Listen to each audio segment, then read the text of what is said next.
Welcome back for another video. Let's look ahead to what we have planned for Game Week 33. With 2 free transfers, I am planning on using both transfers this week. The first transfer plan was to sell Son from Bumo, but now I am looking to sell Saka instead.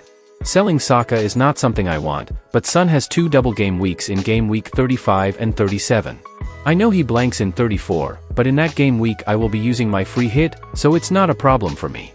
Bumo, on the other hand, has the easiest fixture on paper with Sheffield United at home, Luton away, Everton away, Fulham at home, Bournemouth away, and Newcastle at home in the run-in.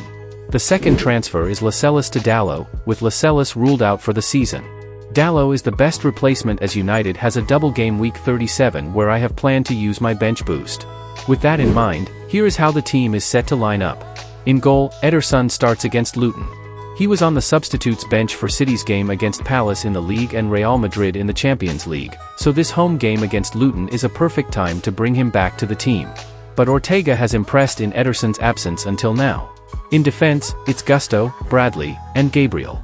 Gusto missed Chelsea's last game as the coach opted to rest him, but it's been reported that he will be ready for the weekend's game against Everton. Gabriel has a trickier fixture at home against Aston Villa. Only once in their previous 11 games did Aston Villa fail to score a goal. With Alexander-Arnold set to come back from injury, this might be Bradley's last time in the team. Onto the midfield, which lines up as Salah, Mbumo, Palmer, Son, and Gordon. Palmer's early substitution during Chelsea's game against Sheffield United over the weekend was due to tiredness, so with a week full of rest he will start and back at his best this weekend against Everton at home.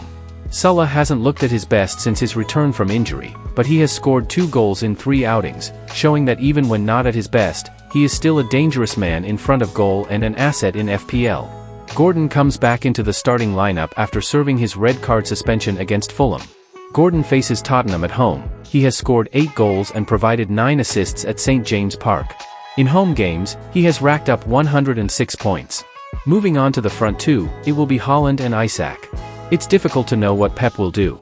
With City having a tough quarterfinals game against Real Madrid next week, he might choose to rest the Norwegian. But if he doesn't, it's one of those fixtures where you can expect him to score a hat-trick or more. In their last game in the FA Cup against Luton, Haaland scored 5 goals. Haaland is the front-runner for the captaincy this week, but I will wait until deadline for some leaks to be certain he starts. Let me know your thoughts on the changes in the comments below. If I make any last-minute modifications, I'll post an update on Twitter, so make sure to follow. I appreciate you watching, and I hope to see you on the next one. There is a ton of FPL stuff coming up, so don't forget to subscribe so you don't miss out.